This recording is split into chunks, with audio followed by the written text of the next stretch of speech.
င်္ဂလာပါရှင်ဒီနေ့မှာတော့ဓမ္မမိတ်ဆွေအပေါင်းအတို့အတွက်အရင်ထူခြားတဲ့ပါကျုပ်ဆရာတော်ကြီးရဲ့တရားတော်တစ်ပုဒ်ကိုတင်ဆက်ပေးကြပါမယ်အထူးသဖြင့်တရားပွဲတွေမှာအလူခန္ဓာနဲ့ပတ်သက်ပြီးဆရာတော်ကြီးဘာကြောင့်မကြရသလဲဆိုတာကိုသိရှိရမှာပဲဖြစ်ပါတယ်တရားတော်မှာနာယူပေးကြပါအောင်ရှင်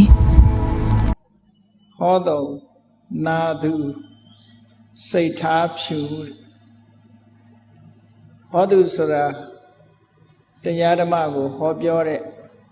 ဓမ္မဂရိကပုဂ္ဂိုလ်နာသူဆိုတာတရားဓမ္မကိုနာယူတဲ့တရားနာပရိသတ်နှစ်ဦးနှစ်ဝဟောတဲ့ပုဂ္ဂိုလ်ဘက်ကလည်းပဲစိတ်ထားဖြူစင်ဖို့အမတန်မှအရေးကြီးတယ်နာယူတဲ့ပုဂ္ဂိုလ်ဘက်ကလည်းစိတ်ထားဖြူစင်ဖို့အရေးကြီးတယ်ဒါကြောင့်မို့ဟောသူနာသူစိတ်ထားဖြူလို့ဘုရားမြတ်စွာဟောကြားတော်မူခဲ့တဲ့ဒေသနာတော်တွေတဲကထုတ်နှုတ်ပြီးတော့တရားဟောနေတဲ့ပုဂ္ဂိုလ်ကဘယ်လိုစိတ်ထားနဲ့ဟောတဲ့လဲတရားနာတဲ့ပုဂ္ဂိုလ်ကလည်းဘယ်လိုစိတ်ထားနဲ့နာရမယ်ဆိုတာမြတ်စွာဘုရားကအကျိုးရှိရာအကျိုးရှိချောင်းကောင်းကျိုးချမ်းသာတွေကိုဖြစ်ပေါ်စေတတ်တဲ့လမ်းညွှန်ချက်များကိုပေးထားတာရှိပါတယ်။ဘုန်းကြီးတို့မြန်မာနိုင်ငံပိဋကတ်၃ပုံစတင်ရောက်ရှိလာတဲ့အချိန်ဟာသမိုင်းမှတ်တမ်းအဆိုရဆိုရင်တော့အနောထာမင်းကြီးရဲ့လက်ထက်ပကံခေတ်မှာစတင်ရောက်တယ်လို့ပြောရမှာဖြစ်ပါတယ်။သို့တော်ဒီတဲ့စောပြီးတော့လည်းပဲမြန်မာနိုင်ငံကိုရောက်ဖို့ရအကြောင်းတွေရှိတယ်။ဘာဖြစ်လို့လဲဆိုရင်ပကံခေတ်တဲ့စောတဲ့စရီခေတ္တရာလို့ခေါ်တဲ့ပြည်ခေတ်ဒုတိယပေါင်းမင်းကြီးလက်ထက်ဒုတိယပေါင်းမင်းကြီးလက်ထက်မှာရှင်သာရိပုတ္တရာတို့ကိုရှင်အတ္တစီဟောကြားခဲ့တဲ့ယေရမဟေတုပ္ပဝါဒေတာဟေတုတထာဂတောအာဟဆိုတဲ့ဒီခါရလေးကိုရေးမှတ်ထားတဲ့ရွှေပေလွှာရွှေပြပိုက်မြေတဲကတူးဖော်ပြီးတော့ရရှိတယ်ဆိုတာသမိုင်းထောက်ထားရရှိဒီလိုလေးနှစ်တဲ့တရားဓမ္မတွေတရေခိတ္တရာလို့ခေါ်တဲ့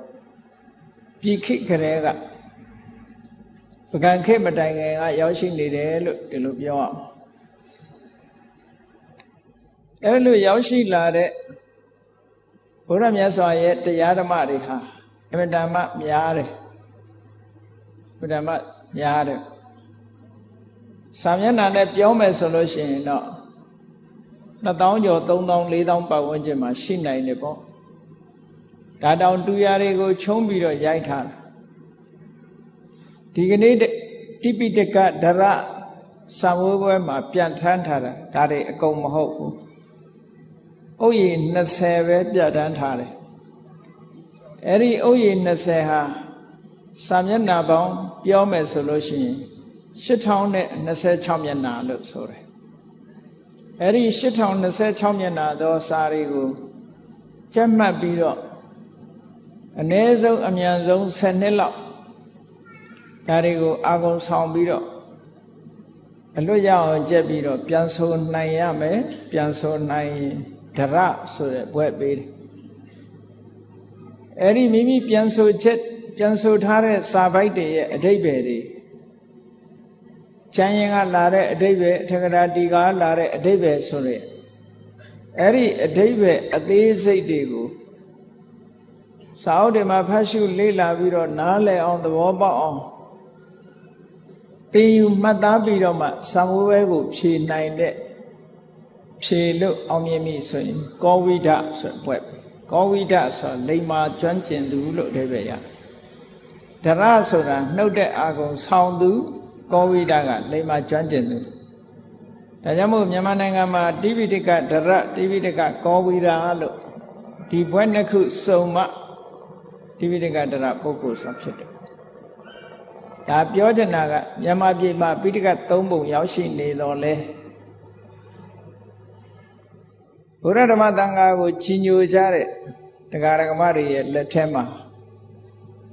ပိဋကတ်နဲ့ပတ်သက်တဲ့အသိဉာဏ်ဟာအားပြော့နေသေးတယ်အားနည်းနေသေးတယ်ဘ ဘာဖြစ်လို့အားနည်းနေရတယ်လဲဆိုရင်အချိန်မရှိလို့မလေ့လာနိုင်လို့စီးပွားရေးတစ်ဖက်လူမှုရေးတစ်ဖက်နဲ့ဒီလိုနေရလို့ဒီလိုပြောကောင်းပြောကြလိမ့်မယ်အဲ့ဒါကအဓိကအခက်ခဲမဟုတ်ဘူးအဓိကအခက်ခဲကဘုရားဟောတဲ့တရားတွေဟာပါဠိလိုဟောထားတာပါဠိလိုဟောထားတဲ့တရားဓမ္မတွေကိုမြန်မာလိုပြန်ဖို့ဆိုတာပြန်ထားတာတွေတော့ရှိတယ်ပေါ့အတော်နဲ့လည်းမြန်မာမပြန်ခဲ့နိုင်ဘူးပေါ့ဘုန်းကြီးတွေဟောတဲ့တရားလောက်ပဲလူတွေကနာကြရရှင်းတော့ကဆိုရင်ရက်လဲခေတ်တို့ရက်ထောင်ခေတ်တို့ရက်ကြီးကိုထောင်ပြီးတော့မျက်နှာပိတ်ပြီးတော့ဟောတဲ့ခေတ်ရှိသေးတယ်ရက်ထောင်တရားဆိုပြီးတော့ရတာတွေအကုန်ရွတ်ပြီးတော့ဟောလိုက်တာပေါ့ဝေဝေဆာဆာမဟုတ်ဘူးကြက်ထားတဲ့အတိုင်းအကုန်အစအဆုံးဟောလိုက်တယ်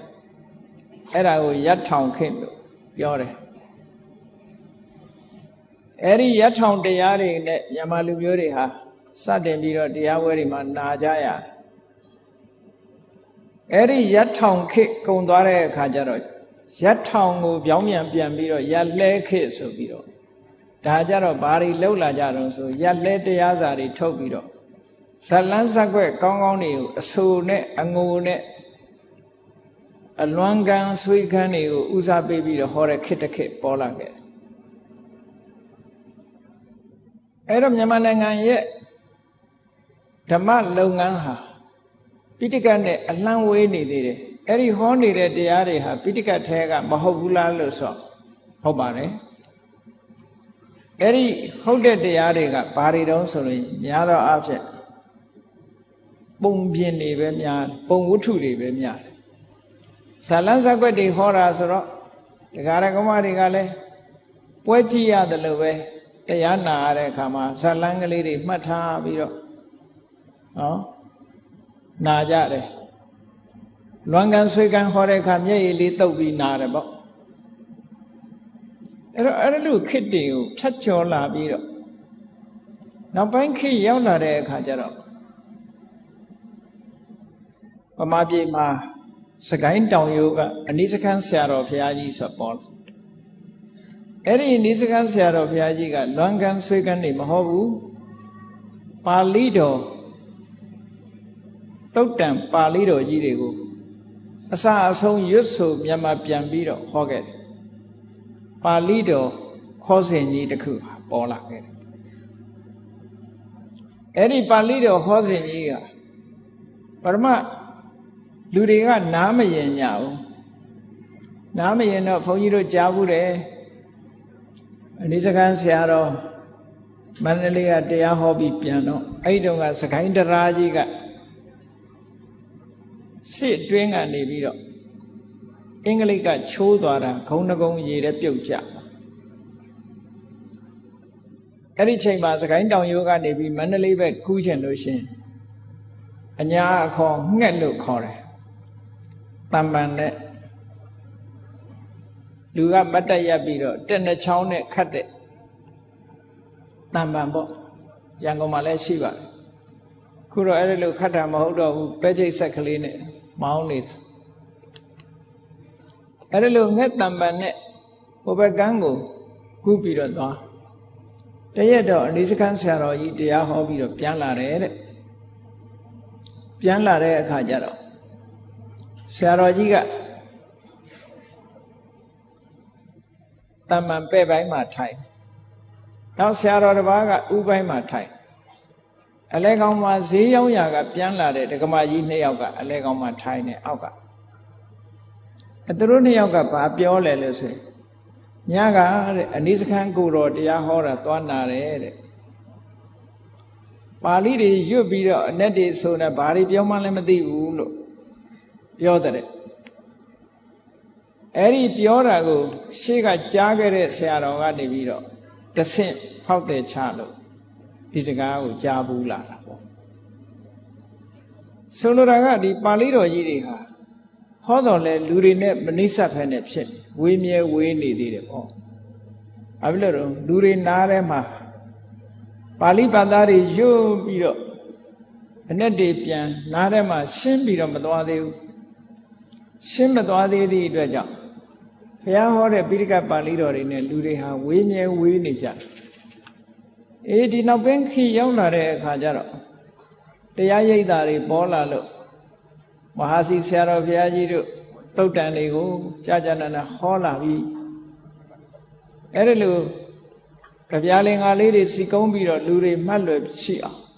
ဟောလာတဲ့အခါကျတော့အတော်အသင့်လူတွေဟာတရားနဲ့နီးစပ်လာတယ်လို့ဒီလိုပြောအောင်သုတ်တန်တရားတော်တွေနဲ့တဖြည်းဖြည်းနီးစပ်ဒီကနေ့ခေတ်ရောက်လာတဲ့အခါကျတော့တရားဟောတဲ့စနစ်တွေဟာပြောင်းတဲ့လောက်ပြောင်းလာပြီးတော့တရားနာတဲ့ပုဂ္ဂိုလ်တွေမှလည်းပဲပြောင်းတဲ့လောက်ပြောင်းလာခံယူနိုင်မှုတွေဟာတိုးတက်လာတယ်လို့ပြောရမှာဒါဝမ်းသာစရာတစ်ခုပဲဘုန်းကြီးတို့လည်းတရားဓမ္မဟောတယ်ဆိုတာတကယ်တော့အလုံးသိကြပါလိမ့်မယ်တစ်သက်လုံးဘုန်းကြီးတို့တာဝန်ယူလာတဲ့ကိစ္စတစ်ခုကတရားဟောတဲ့တာဝန်မဟုတ်ဘူးစာသင်တိုင်းမှာစာချတဲ့တာဝန်နဲ့ကြီးလာခဲ့ရအသက်အရွယ်ကြီးလို့နိုင်ငံခြားတိုင်းပြည်တွေသွားဘာသာတရသင်ကြားလို့တက်မြောက်လာတဲ့အခါကျတော့နိုင်ငံသားတွေကိုစာသင်ပေးရတယ်ဘုရားရဲ့တရားတော်တွေနိုင်ငံသားတွေနားလည်အောင်တူရှင်းလို့ရင်အနှစ်ချုပ်ပြီးတော့ပြောရတဲ့အလေးအကျင့်တွေရတယ်နိုင်ငံသားတွေနဲ့မြန်မာတွေနဲ့ကြွာတာဘာရှိလဲနိုင်ငံသားတွေကသင်္นานတက်နေတဲ့အချိန်ဒီအရှင်းလင်းဟောပြောနေတဲ့အချိန်နားမလည်ဘူးဆိုချက်ချင်းလက်ညှိုးထောင်တာမဆိုင်ဘူးမိကုံးမေးတာပဲချက်ချင်းဗမာလူမျိုးတွေကတော့အဲ့လိုမဟုတ်ဘူးရက်ထောင်ခိတ်ခရဲကခေါင်းလေးငုံပြီးတော့တရားနာလာတဲ့အကျင့်ကဒီကနေ့အထိအဲ့တိုင်ပဲဒီလိုလေးပဲနားတယ်နားလဲတာဖြစ်စေနားမလဲတာဖြစ်စေခေါင်းငုံပြီးတော့တရားနာသိမသိတရားဆုံးနေထိအောင်တော့နာကြတာပဲတရကြောရှည်တဲ့ကိုတော်နဲ့တွေ့ရင်တော့လွန့်လိမ့်နေတာလည်းရှိတယ်သို့တော်ထိုင်ရင်အိပ်ပျော်သွားတာတွေလည်းရှိတယ်ပေါ့နော်အဲ့ဒါလို့ခေမျိုးမျိုးကြော်ဖြတ်လာ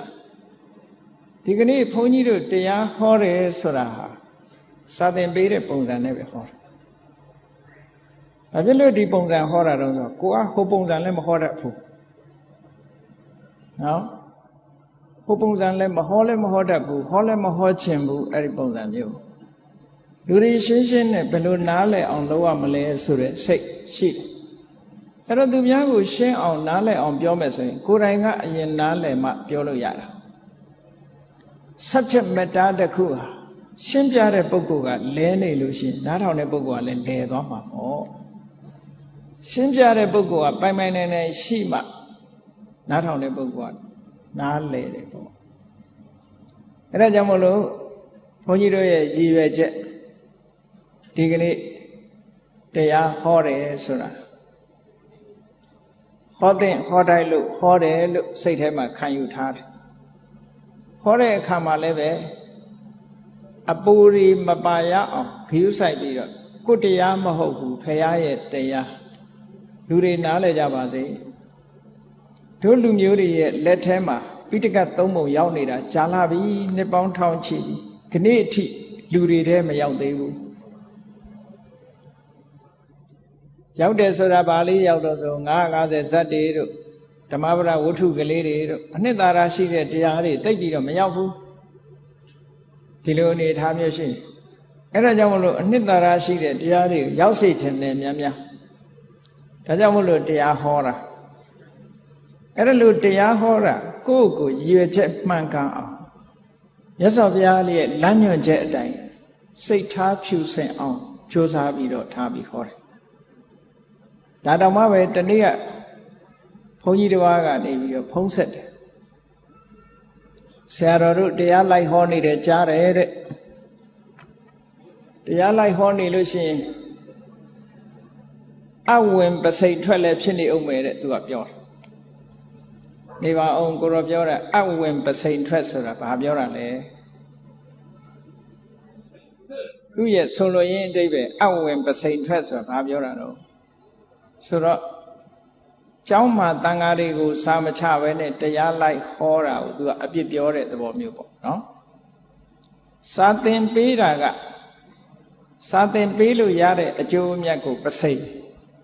တရားဓမ္မတွေကိုဟောလို့ရတာကအပ်လို့သူကအကြီးနဲ့အသေးပေါ့သူ့အမြင်ကိုပြောတော့ဘုန်းကြီးတို့ကဒီလိုမမြင်ဘူးလို့တို့သာသနာမှာတရားဓမ္မတွေကိုသာသနာဟာတရားဓမ္မတွေမှီပြီးတော့ယက်တည်ရတာမြတ်စွာဘုရားကိုကဘိက္ခုဘိက္ခုနီဥပဒကဥပတိကာလို့ဆိုပြီးတော့ပရိသတ်၄ပါးသာသနာပြုဖို့လက်တွဲပြီးတော့ပရိသတ်၄ပါးထားခဲ့တာဘုန်းကြီးတွေကဘုန်းကြီးတွေကြီးပဲစာချနေုံနဲ့ပြီးတာမဟုတ်ဘူးတရားဓမ္မတွေနားလည်အောင်လည်းပဲဟောပြောတဲ့နေမြတ်စွာဘုရားကိုယ်တိုင်ကိုကတေသစာကြီးကြွကြတရားဟောကြလို့သာသနာစတင်တဲ့အချိန်မှာဒေသေတဘိက္ခဝေဓမ္မံအာဓိကလျာဏမစ္စေကလျာဏပရိယောဒနာကလျာဏအစလည်းဆုံး၃မျိုးလုံးကောင်းခြင်းနဲ့ပြည့်စုံတဲ့တရားဓမ္မကိုဟောကြလို့ဘာဖြစ်လို့ဟောခိုင်းတာတော့ဆိုအတ္တဝနတာဓမ္မတပရိဟာယန္တိတရားမနာရလို့ရှိရင်လူတွေဟာတရားကနေဆုံးရှုံးနေတာမှုရှိကြတယ်ဟုတ်တယ်တချို့တလေဟာဘုရားမြတ်စွာရဲ့တရားကိုမနာဘူးသည့်အတွက်ကြောင့်တရားတွေကဒီလိုရှိတာပါလားဆိုတာသဘောပေါက်လာကြတယ်တချို့အဲ့ဒါဟာအဝိနာမဟုတ်ဘူးပစိန်နဲ့အတ္တကြီးမားတဲ့ပစိန်နဲ့ကြီးမားတဲ့အရာကိုရဘာဖြစ်လို့တော့ဆိုသာသနာတော်တွေသာသနာဆိုတာဘုန်းကြီးတွေတင်ပြုလို့မရဘူးတရားဓမ္မပါပြုမှသာသနာရတယ်သာသနာတော်ရဲ့ထောက်တိုင်ကြီး၄ရပ်လို့ပြောရမယ်အမျိုးသားယဟန်တော်အမျိုးသမီးယဟန်တော်မျိုးသမီးယဟန်တော်ဒီကနေ့မရှိတော့သီလရှင်ပေါ့အမျိုးသားဥပဒကအမျိုးသမီးဥပတိကာလို့ဟောဒီ၄ဦးဆိုဆိုင်ရတီကြီး၄ခုဟာဥထံပဲ့ထံသာသနာတော်ကိုကျိုးပန်းအထုတ်မှသာသနာတည်နိုင်တာဒါကြောင့်မို့ကိုရောပြောတဲ့အဝင်ပစိန်ထွက်ဆိုတာမဟုတ်ဘူးတရားဆိုတာဟောရသို့တော့ရည်ရွယ်ချက်တော့မှန်ရတရားဟောတဲ့ဘုန်းကြီးကလည်းရည်ရွယ်ချက်မှန်မို့လို့တယ်နောက်တစ်ခုပြောရအောင်မယ်တရားဘွဲကျင့်ပတဲ့ပုဂ္ဂိုလ်တွေကလည်းရည်ရွယ်ချက်မှန်မို့လို့တယ်မြန်မာနိုင်ငံမှာဝမ်းနည်းစရာသတင်းတွေကြားရတရားဝဲကျင့်ပတရားပွဲကို contract ဆွဲပြီးတော့ကျင့်ပါတယ်ဆိုတဲ့သတင်းတွေတောင်ထွက်တယ်ပေါ့ဟုတ်မဟုတ်တော့ဘုန်းကြီးတို့မသိဘူးပေါ့နော်တရားပွဲရက်ရှိကျင့်ပါတယ်ရက်ရှိကျင့်ပပြီးတော့အလှခံလို့ရတဲ့ငွေချေးကိုအချို့တဝက်ဓမ္မရိကလှူကျန်တာကုန်ကြစိတ်ပေါ့အတန်ချက်ဆက်တို့ဘာတို့ငှားကားတွေနဲ့တချို့စီမှာလောက်တာဟုတ်လောက်တယ်အဲ့ဒီလိုအတန်နေကြားတယ်အဲ့ဒါကတော့တကယ်မဖြစ်တဲ့ကိစ္စတစ်ခုဖြစ်တယ်လို့ပြောရမှာပဲဘာသာရေးကိစ္စတစ်ခုကဘာသာရေးအမြင်နဲ့ပဲလုံးတဲ့တရားကိုမျက်နှိုးတဲ့အနေနဲ့ပဲရှိတဲ့တရားဆိုတာအလွန်မွန်မြတ်ပြီးတော့လူတိုင်းနာယူခွင့်ရှိရနောက်တစ်ခုပြောရအောင်မယ်တရားပွဲကို organize လုပ်တဲ့လူတွေရှိတယ်ဆိုလိုတာကတရားပွဲမှာအလှခံတဲ့လူတွေပေါ့တတိထားဖို့ကောင်းတာတွေကဓမ္မပူဇာများများရအောင်ဒီလိုအလှခံတာမျိုးတွေလုပ်ကြတယ်ဘုန်းကြီးတို့တခါတလေကျတော့စိတ်မကောင်းဘူးဆိုတာဘာလဲဆိုရင်သူတို့လှူလိုက်တဲ့ဓမ္မပူဇာလေးတွေချိလိုက်လို့ရှင်ဆင်းရဲသားတွေရဲ့ခါးကြားကထွက်လာတဲ့အနွမ်းလေးတွေတွေ့ရဒါလေးတွေကတော့ဒုက္ခမြတရားနာခြင်းရှာလို့ပိုက်ဆံပေးနာရတဲ့အဓိပ္ပာယ်မျိုးဖြစ်နေတယ်ဒါမဖြစ်သင့်ဘူးဓမ္မပူဇာလှူတဲ့လူကလှူခြင်းလှူမလှူခြင်းနေဘုန်းကြီးဆိုတာတရားပွဲလာဟောမှာပဲဓမ္မပူဇာရခြင်းတို့တရားပွဲဟောတာမဟုတ်ဘူးတရားဟောလို့ဓမ္မပူဇာရဒီလိုသာဖြစ်ရဓမ္မပူဇာရလို့တရားပွဲဟောတရားဟောတာမဟုတ်ဘူး တရားဟောလို့ဓမ္မပူဇာရဓမ္မပူဇာရတယ်ဆိုတာလှူတဲ့လူအတွက်ကုသိုလ်ပဲသူကလည်းတရားကိုပူဇော်တာဟောတဲ့ပုဂ္ဂိုလ်ကလည်းပဲအဲ့ဒါကိုမမျှော်ကိုးရဘူးအဲ့ဒါလို့မဟုတ်ဘူးဆိုလို့ရှိရင်အယောင်းဝယ်တစ်ခုဖြစ်လာနိုင်တယ်ပေါ့ဒါမရှိတာကိုဘုန်းကြီးတို့ပြောတာမဟုတ်ပါဘူးတကယ်ရှိတာနယ်ဘက်မှာတရားပွဲတစ်ပွဲမှာနာမည်ကျော်ဆရာတော်ကြီးတစ်ပါးပွဲတော်ထုတ်မပြောတော့ဘုန်းကြီးတို့ကလည်းလူစုံတော့ကြားရတဲ့ပေါ့ဒါမျိုးတရားပွဲမှာတရားဟောပြီးရေစက်ပါချပြီးဆရာတော်ကကားပေါ်ရောက်ပြီးပြန်တော့မယ်တရားပွဲစီစဉ်တဲ့ပုဂ္ဂိုလ်တွေကခဏနေပါအောင်ခဏနေပါအောင်စရင်ရှင်းလို့မပြီးသေးလို့တဲ့အဲ့ဒါဘာလို့ဆိုရင်ဓမ္မပူဇာတဲ့ကငွေကိုအတန်ချက်ဆက်ငှားကားကဘလောက်ဖြာငှားကားကဘလောက်မီးငှားကားကဘလောက်ဆက်ငှားကားကဘလောက်ဆိုအဲ့ဒီစရင်ရှင်းတာမပြီးသေးလို့တဲ့ဓမ္မပူဇာကိုမလှူနိုင်သေးဘူးဒါတကယ်ဖြစ်တာပုံမြင်မဟုတ်ဘူးဗမာပြည်မှာဒီလိုဖြစ်နေတာတွေရှိတယ်အဲ့ဒါမျိုးကမဖြစ်သင့်ဘူးအဲ့ဒါလို့မဖြစ်သင့်ဘူးဒါကြောင့်မို့လို့တရားပွဲတွေမှာခိတ်ဝါကနေပိတ်ပြီးတော့အလှခန္ဓာဟာမမှန်ကန်ဘူးလို့ဘုန်းကြီးတို့ကတော့ခံစားတယ်။ဘာဖြစ်လို့မမှန်ကန်တော့ဆိုတရားနာခြင်းလို့လာရတဲ့ပုဂ္ဂိုလ်ကအလှခံပုံထဲမှာအလှခံမထည့်ခဲ့ရလို့ရှိရင်အလှခံတဲ့လူကလည်းအဲ့နာမှာရှိနေတာ။အဲ့တော့တရားအလှခံတရားလှူတဲ့ဒီငွေပလားတွေကိုပတ်စံလေးမထည့်ပဲနဲ့ဝင်သွားရမှသူ့ဖို့မှာရှက်ကောင်းရှက်ပေလိမ့်မယ်။ဒါမျိုးကမဖြစ်သင့်ဘူးတရားနာတယ်ဆိုတာအခမဲ့ပဲနာသင့်တယ်တရားတရားပေါက်လို့လှူတာကိုသာလက်ခံသင့်တယ်လှူအောင်တော့မတောင်းခံသင့်ဘူးပေါ့ဘုန်းကြီးတို့တော့အဲ့ဒါကိုလုံးဝမနှစ်သက်ဘူးအဲ့ဒီကိစ္စတွေဘုန်းကြီးတို့နာမည်သုံးပြီးတော့အလှခံတယ်ဆိုတာတွေလည်းကြားတယ်ဆရာတော်ကြီးကကျမ်းမာရေးမကောင်းဘူးအမှန်တမ်းဝမ်းနေစရာတွေပြောကြလူတနာလာအောင်ဒါတောင်းတာနဲ့တူတူပဲဒါသရောင်းစားအဆင့်ရောက်သွားအဲ့ဒါလို့မဖြစ်သင့်ဘူးဟိုလွန်ခဲ့တဲ့တစ်နှစ်ကဘုန်းကြီးကစင်ကာပူသွားတာဆေးကုသွားတာမဟုတ်ဘူးသူတို့ကဆေးကုသွားတယ်ထင်တယ်စင်ကာပူကနေပြီးတော့အဘိဓမ္မာသင်တန်းပို့ချဖို့ရပင့်တယ်နှစ်စဉ်ပင့်တာအဘိဓမ္မာသင်တန်းသွားပို့ချပင့်တာကိုစင်ကာပူဆေးကုသွားမှဆေးဘဝကလှူကြပါအောင်လို့အဲ့ဒီလူတွေကသူတို့သဘောနဲ့သူတို့လှူခန္ဓာမျိုးဘုန်းကြီးတို့ကနောက်ကျပြန်ကြားတယ်ပေါ့ဘာဆေးဘဝကမှမလို့ဘုန်းကြီးဆိုတာဘယ်နေရာရောက်စင်ကာပူရောက်တဲ့အခါစင်ကာပူတရားဓမ္မတွေရှိသူတို့ပဲကုပေးတယ်တကယ်လဲဆေးကုသွားတာမဟုတ်ဘူးအဲ့တော့အဲ့ဒီလိုမျိုးတွေပြောတာတွေကတော့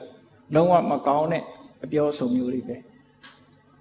ဘုန်းကြီးတို့လည်းတိတ်ခါကြတယ်အဲ့ဒါမျိုးကလုံးဝမပြောသင့်ဘူး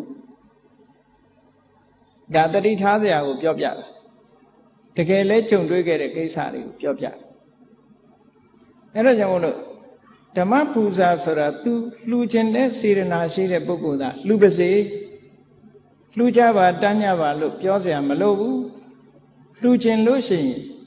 လှူလိုတဲ့ပုဂ္ဂိုလ်တွေအစဉ်ပြေအောင်အလှလက်ခံတဲ့နေရာလေးတာရှိတဲ့နဲ့အလှခံဖလားဆိုတာမထားသင့်ဘူးအေးတချို့ကဆိုလမ်းပိတ်ပြီးတော့အလှခံထားတယ်ဘုန်းကြီးတို့နဲ့တခါပကံညောင်ဥပက်ကိုတခါကြီးတယောက်နဲ့ခရီးသွားဘူးတယ်ခရီးသွားတဲ့အခါကျတော့ခိတ်တခိတ်မှာရှေ့ကနေပြီးတော့မောင်းတန်ကြီးတားပြီးတော့အလှခံပုဂ္ဂိုလ်ကလှခံတယ်အလှခံတာဗာနဲ့လှခံတော့ဆိုဖြတ်ပိုင်းနဲ့အလှခံတယ်လဲဆိုသေးတယ်သူကရေးထားတာဘယ်လောက်50တဲ့ဖြတ်ပိုင်းဖြုတ်ပေးတယ်အဲ့ဘုန်းကြီးနဲ့ပါလာတဲ့တခါကြီးကလည်းခတ်ရွတ်ကိုသူက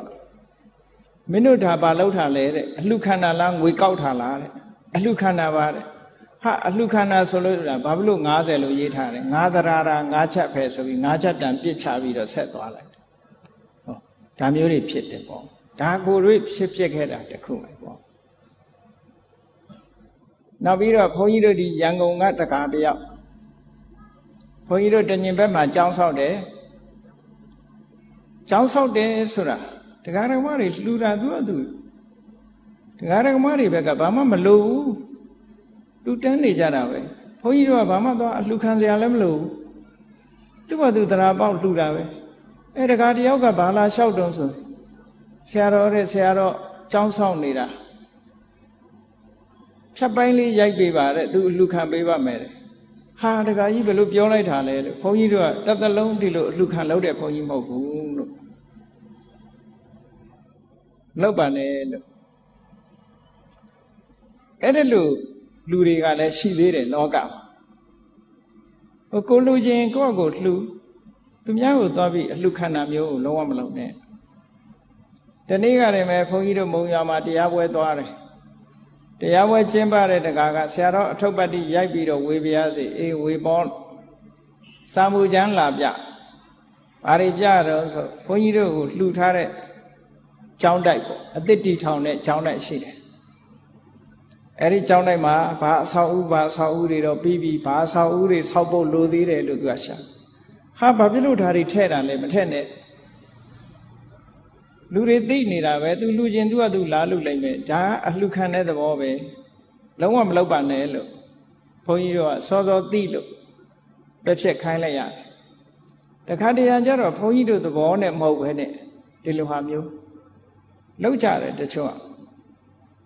တစ်ချက်၅ပြားနဲ့စေရနာတရာတရားပေါက်ရင်လူကရှိတာအကုန်ထုတ်လို့သူများလာအလှခံလို့ရှိရင်တစ်ချက်၅ပြားပဲထည့်မှာပေါ့လူစိတ်ကကြည့်လေမြတ်စွာဘုရားကဆုံးမထားတာတွေရှိတယ်ယာစကောအပိယောဟောတိတဲ့အလှခံတဲ့လူဟာအမုန်းခံရတယ်တဲ့ပြီးတော့နောက်ယာစနံရောဒနံအာဟုတဲ့အေးတောင်းတာဟာငိုတာပဲဘာဖြစ်လို့ငိုခြင်းရဘာဖြစ်လို့လူတကာရဲ့အမုန်းခံရမုန်းတတ်တဲ့ယာစကောအပိယောဟောတိရှင်းတော့ကအမတ်ကြီးအိမ်ကိုရင်လေးတစ်ပါးကသွားပြီးတော့အလှခံတဲ့အလှခံတော့တကာကြီးကပြောတယ်ကိုရင်ယာစကောအပိယောဟောတိတောင်းတတ်တဲ့ပုဂ္ဂိုလ်ဟာအမုန်းခံရတယ်ဆိုတာမသိဘူးလားလို့ဆိုတော့ကိုရင်ကလည်းအညံ့မခံဘူးတကာကြီးယာစံအတ္တထမပိယောတောင်းလာတာကိုမလှူရင်လည်းအမုန်းခံရတယ်ဆိုတာတကာကြီးမသိဘူးလားဟောနော်အလှခံတဲ့ပုဂ္ဂိုလ်ကိုဒါအလှခံခြင်းကိုခံရတဲ့ပုဂ္ဂိုလ်ကလည်းမုန်းတယ်အလှခံတာမရလို့ရှိရင်လည်းမုန်းတယ်အဲ့တော့တဦးနဲ့တူအမုန်းပွားရုံပဲရှိဘာမှအကျိုးမရှိဘူးလူခံတာတရားပေါက်လို့သူကသူလှူတာဒီလိုပဲဖြစ်တယ်ဘုန်းကြီးတို့မမရရဒီအသက်ဒီရွယ်ရောက်လာပြီကိုယ်ယဟန်ခံထားတဲ့ယဟန်တကယဟန်မတောင်မှပဲနှစ်ခါတည်းပဲတောင်းမှုတယ်ဒါခဏခဏပြောတာမတောင်းမှုနဲ့ခဏခဏပြောလို့အဲ့နှစ်ခါတော့တောင်းမှုတယ်ဘာလို့ခြင်းလဲဆိုတာပြောဘူးတယ်မန္တလေးမှာအမတန်စာတတ်တဲ့ဆရာတော်ကြီးတစ်ပါးကိုကျောင်းတကာကျောင်းမှာလျှောက်တယ်ဆရာတော်လိုရာရှိမရှိပါဗျလိုရာရှိမရှိပါဆရာတော်ကြီးကဘာပြောတို့ကလေးမှမဟုတ်တာကလေးလိုမုံတောင်းနေရအောင်မလားကိုယ့်ဘာကိုကြည့်လှူပေါ့လို့ပြောတယ်ဟောကိုယ့်ဘာကိုကြည့်လှူဘာလို့လဲဆိုတော့ကိုယ့်ကိုကြည့်လိုတဲ့ထင်တာလှူတို့ကဘာလို့လဲညာလို့တယ်ဒီလျှောက်ပြောစရာမလိုဘူးလို့ဘုန်းကြီးဆိုတာညာတိပဝရိတဆွေမျိုးဆိုရင်တောင်းကောင်းတယ်အလိုရှိရင်ဆရာတော်တပည့်တော်စီအလှခံပါဖရာလို့ဆိုရင်လည်းတောင်းကောင်းတယ်ပေါ့ညာတိပဝရိတဆိုတာရှိအဲ့တော့ဘုန်းကြီးတွေဆိုတာဝိနည်းသိက္ခာပုဒ်အတိုင်းနေထိုင်မယ်ဆိုလို့ရှိရင်ပစ္စည်း၄ပါးနဲ့ပတ်သက်လာလို့ရှိရင်ပရိကထာတဲ့ဩဘာသတဲ့နိမိတ်တာတဲ့ဝိညာတိတဲ့ပါဠိလိုပြောမယ်ပရိကထာဆိုတာရိတ်စကားရိတ်ပြောတာရိတ်တန်ရိတ်ဖန်းတန်ပန်းပြောတာပေါ့ရိတ်ပြီးတော့ပြောတာပေါ့နော်ရိတ်ပြီးတော့ပြောတာရိတ်တယ်ဆိုတာစောင်းချိတ်ပြီးတော့ပြောတာပေါ့စောင်းချိတ်ပြောတာအဲ့ဒါပရိကထာတိုက်ရိုက်တောင်းတာမဟုတ်ဘူးစောင်းချိတ်ပြောတာအဲ့ဒီစောင်းချိတ်ပြောတဲ့ပုံဝတ္ထုလေးတောင်ရှိသေးတယ်ဘုန်းကြီးတစ်ပါးတဲ့အိမ်နေကြွလာတတ်တဲ့ဘုန်းကြီးတစ်ပါးအိမ်တဲ့အိမ်ဝင်နေဆွမ်းစားချိန်ဝင်လာတဲ့အခါကျတော့အိမ်ရှိတက္ကမကြီးကလည်းမလှူခြင်းဘူးမလှူခြင်းတော့ဗာပြောတော့ဆိုဒီကိုရောကလည်းဆွမ်းငိမ့်ကြီးကြွလာ ကြားအောင်ပြောတယ်အိမ်ထဲမှာလည်းအိုးထဲလည်းဆံမရှိဘူးတဲ့ဆံသွားချီအောင်မယ်နဲ့ဆိုပြီးတော့အိမ်ပြင်ထွက်သွားတော့ကိုတော်ကလည်းပြန်မလာမပြန်ဘူးဒကမာကြီးပြန်လာသည့်ထီအောင်သူကအိမ်မှာရှိတယ်အဲ့ဒီအချိန်လေးမှာသူကမိဖို့ကြောင့်ဝင်ကြည့်လိုက်တယ်ဆံမရှိဘူးဆိုတော့တကယ်ဟုတ်လားကိုတော်ကတ်နဲ့သွားတွေ့တဲ့အခါကျဒကမာကြီးကညည်းညူပြီးတော့ဆံလည်းဘယ်သူမှချိမဲ့လူမရှိဘူးတဲ့ကိုတော်လည်းဘာမှကတ်เสียမရှိဘူးပေါ့ပြောတော့အဲ့ဒီကိုတော်ကဘာပြောတော့ဆိုဒကမာကြီးရေဘုန်းကြီးဒီကနေ့ကံမကောင်းမှုဆိုတာသိပါတယ်တဲ့လမ်းမှာဟောဒီဘက်ကိုလာတော့မှလမ်းမှာမွေကြီးတစ်ကောင်တွေ့တယ်အဲ့ဒီကလေးကနမိတ်မကောင်းဘူးလို့ထင်တာလေအဲ့ဒီမွေကြီးကဟောအခန်းထောင်ထားတဲ့ကြံကြောင်းကြီးလောက်ရှိတယ်တဲ့ဒါနဲ့ကြောက်အားလန့်အားနဲ့မွေကြီးကကိုယ်စီလာမှာဆိုပြီးတော့ခြောက်မလို့ခဲရှာလိုက်တဲ့အခါကျတော့ခဲလုံးကြီးတစ်လုံးတွေ့တယ်အဲ့ဒီခဲလုံးကြီးကဟိုအိုးထဲမှာထည့်ထားတဲ့ထညက်ခဲကြီးလောက်ရှိတယ်ဒါနဲ့ခဲနဲ့ပြစ်လိုက်တဲ့အခါကျတော့မွေကြီးကသွားဖြီးပြီးတော့ပြတယ်အစွဲတွေထုတ်ပြအဲ့ဒီအစွဲတွေကဟိုနာဆန်အိုးတွေကဆန်စီလေးလိုပဲဖွေးနေတာတဲ့အဲ့ဒါတည်းမကဘူးမွေကြီးကစိတ်တွေဆိုးပြီးတော့အစိတ်တွေပန်းထုတ်တာမွေစိတ်တွေကဟောအိုးတွေကထောပတ်တွေတိုင်မဲ့တဲ့အယောင်ကတက္ကမကြီးကသူ့ပစ္စည်းတွေဒီကိုယ်တော်မမြင်ဘူးထင်လို့ပြောတာဟိုကိုယ်တော်အကုန်လိုက်ပြီးအိုးတွေပါတွေဖွင့်ကြည့်ထားတယ်အဲ့ဒါနဲ့ကြံကြောင်းလည်းဖြတ်ထညက်လည်းချမ်းနော်ဆန်နဲ့ထမင်းချက်ထောပတ်ကလေးလောင်းပြီးတော့ဆွန်းတနကတ်လိုက်ရတဲ့အဲ့ဒါပရိက္ခထာလို့ခေါ်တယ်ပေါ့ယဟန်တန်ဃာတွေမှာအဲ့ဒါလို့မလုပ်ရဘူးတဲ့ပရိက္ခထာဩဘာသအရေးအယောင်ပြတာနိမိတ်ဆိုင်းပြတယ်ဆိုတာတရားဓမ္မတွေလာတဲ့အခါမှာကျောင်းတွေရှင်းတမန်မြေကွက်လက်ကိုရှင်း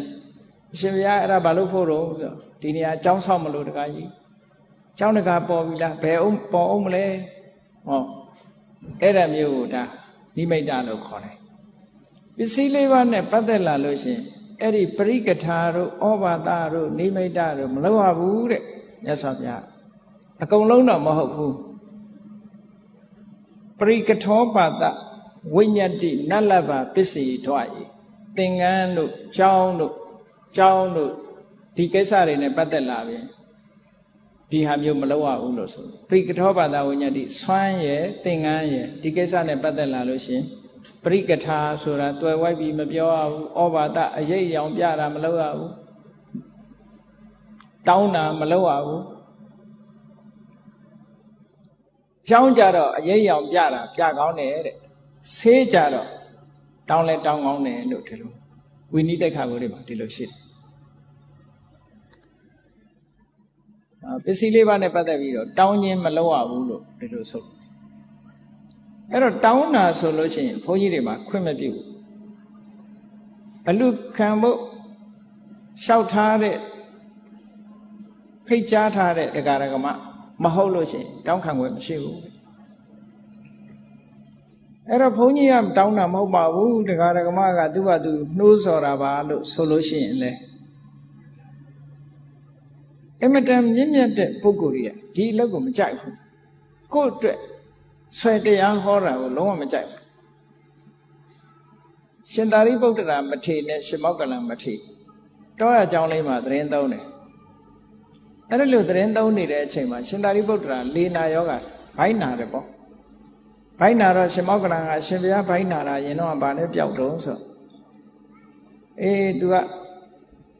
ပြားတို့တကားတို့ထောပတ်တို့နဲ့ရောပြီးတော့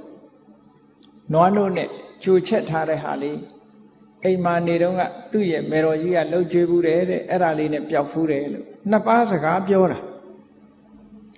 အဲ့ဒီလိုစကားပြောတဲ့အခါကျတော့စဉ္ညာလန်းကိုစောင့်တဲ့နတ်ကအဲ့နာကတစ်ပင်မှာစောင့်တဲ့ယုတ်ကစိုးနတ်ကကြားသွားပြီးတော့ရှင်သာရိပုတ္တရာတို့ကိုးကွယ်တဲ့တရားဓမ္မအိမ်သွားပြီးတော့ကလေးတယောက်ကိုဝင်ပူးတယ်ဝင်ပူးတော့နတ်ကတော်မေးတဲ့အခါမှာသူကဘာပြောလဲဆိုရင်အမနဲ့ကျအဲ့ဒါကတ်ရင်ကတ်ပေါ့ကတ်လို့ရှိရင်သူလွတ်မယ်ပေါ့ဆိုတော့အိမ်ရှင်တွေကပြောတာပေါ့ဟာတို့ကဒီ ရှင်သာရိပုတ္တရာရဲ့တရားဓမ္မတွေပဲတို့ကတ်နေကြပဲဘာမှအပန်းကြီးတဲ့ကိစ္စမဟုတ်ဘူးနတ်ကအဲ့လိုဝင်ပူးလောက်တာနောက်တည်းကျတော့ရှင်သာရိပုတ္တရာကမကြမ်းပါလို့ကြောင်းပါပဲနေတယ်ရှင်မောကလန်ကဆုံးခံသွားပြီးတော့အဲ့ဒီအိမ်ကြွသွားအဲ့ဒီအိမ်ကတရားဓမ္မတွေကအစင်သက်ရှင်သာရိပုတ္တရာပြောတဲ့အတိုင်းအကုန်လုပ်ထားရှင်မောကလန်ကိုကတ်တယ်ရှင်မောကလန်ကတော့မစင်စားဘူးမစင်စားရင်မသိဘူးဒါကတော့ဒီဟာဘယ်လိုလုပ်ရတာတော့လို့မစင်စားဘူးမစင်စားတော့ကတ်ထာဖုံးမိလိုက်တယ်ပေါ့ရှင်သာရိပုတ္တရာအတွက်တပိတ်နဲ့တည်သွားတယ်တရားဓမ္မတွေကထည့်ပေးလိုက်ကျောင်းရောက်တဲ့အခါကျတော့ရှင်သာရိပုတ္တရာဟာငါပြောတဲ့အတိုင်းရနေပါလားဘယ်လိုရတာလဲသူ့ဘာသူသဘာဝအတိုင်းရတာလားလို့စဉ်းစားကြည့်လိုက်တဲ့အခါကျတော့နတ်ရဲ့ပယောကပါနေတယ်ပါနေတော့သူကတခွန်းနဲ့ပဲပြောတယ်ငါရှင်မောကလန်နဲ့ဒါမစားတိုက်ဘူးတဲ့ဒီနုကနာသမင်းဟာမစားတိုက်ဘူးမစင်ကြယ်ဘူးလို့ဆိုရှင်မောကလန်လည်းမစင်ကြယ်ဘူးဆိုဘာဖြစ်လို့တော့ညာဖြစ်လို့တော့ပြောမနေဘူးတပိတ်ကိုယူပြီးတော့သွားသွန်ပလိုက်တာပဲချက်ချင်းအဲ့ဒီတပိတ်ထဲကနုကနာတွေသွန်ပြလိုက်တာနဲ့တပြိုင်နက်ရှင်သာရိပုတ္တရာရဲ့ဆွဲကပ်နေတဲ့အမတန်နာနေတဲ့လေနာယောဂလည်းပျောက်သွားတယ်အဲ့ဒီမှာရှင်သာရိပုတ္တရာပြောတယ်ဘိုင်းနာလို့ငါရဲ့ဥတွေအပြင်ထွက်ချင်ထွက်သွားပါစေတဲ့မအပ်ဆက်တဲ့ပစ္စည်းကိုငါမသုံးချင်ပါဘူးလို့ဟောတယ်လို့ကြည်ညိုကြရဘုန်းကြီးတို့အဲ့ဒါတော့မကျင့်နိုင်တောင်မှပဲဒီမထေရမြတ်ကြီးကျင့်တယ်လို့ဟာအတူယူအားကြကြရမှာဒါကြောင့်မလို့ဆွဲတရားဟောလို့ရလာတဲ့ဟာတွေကဘယ်ရာမှကောင်းတာမရှိဘူးဒါကြောင့်မလို့ဒါတွေလည်းတတုပြုဖို့ကောင်းတယ်တတိပြုဖို့ကောင်းတယ်သူ့ဘာသူတရားတရားအလျောက်ဖြစ်လာတဲ့ဟာမျိုးကြတော့လက်ခဏာသူလည်းကုသိုလ်ရတယ်ကိုယ်လည်းပစ္စည်းလေးပါးနဲ့ပတ်သက်ပြီးတော့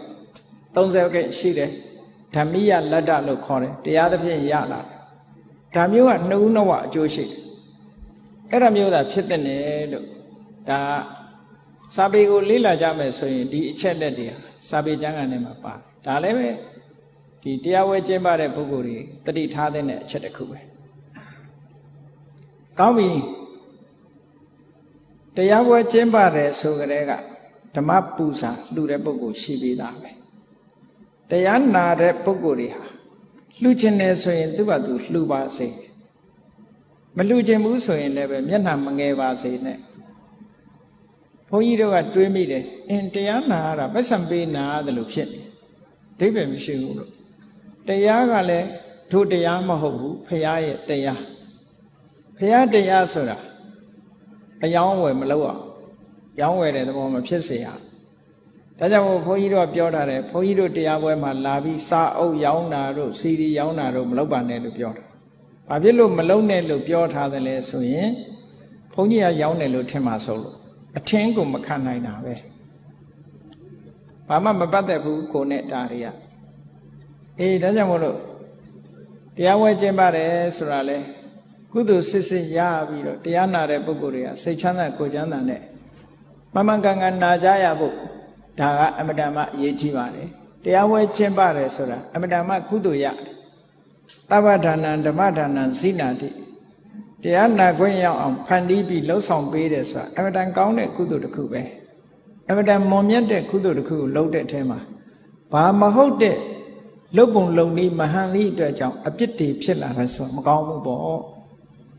အဲ့တော့တန်တန်ရှင်းရှင်းဖြစ်အောင်လုပ်ဖို့အမတန်မှအရေးကြီးပါတယ်လို့တရားဟောတဲ့ပုဂ္ဂိုလ်ကလည်းစိတ်ထားဖြူစင်ရမယ်တရားနာတဲ့ပုဂ္ဂိုလ်ကလည်းစိတ်ထားဖြူစင်ရမယ်မြတ်စွာဘုရားကဥဒ္ဓာယီတုတ်ဆိုတာရှိတယ်အင်္ဂုတ္တရနိကာဥဒ္ဓာယီတုတ်ဆိုတာရှိတယ်ဒီနေ့တော့ရှင်ဥဒ္ဓာယီဆိုတဲ့မထေရကြီးကမထေရမြတ်ကမြို့ထဲမှာပရိသတ်မြောက်များစွာရဲ့အလယ်မှာတရားဟောနေတရားဝဲကြီးကျင်းပပြီးတရားဟောနေတော့ရှင်အာနန္ဒာကရှင်ဥရယီတရားဟောနေတယ်ဆိုတာကိုတွေ့ကြရလို့မြတ်စွာဘုရားကိုလျှောက်တယ်အရှင်ဘုရားတဲ့ဥရယီကိုရောကြီးတရားဟောနေတယ်ဘုရားတဲ့ဆိုတော့မြတ်စွာဘုရားကသူ့ရဲ့စိတ်ထားမဖြူစင်လို့နဲ့တူတယ်ကြိုက်ပုံမရဘူးတကယ်ဆိုဘုရားကိုယ်တိုင်ကတရားဟောဖို့တိုက်တွန်းတာပဲ အဲ့တော့ဥရဟိကတရားဟောဓမ္မဂရိကဆိုပဲစိတ်ထားဖြူစင်ဖို့မရဘူးအဲ့ဒါကြောင့်ဘလို့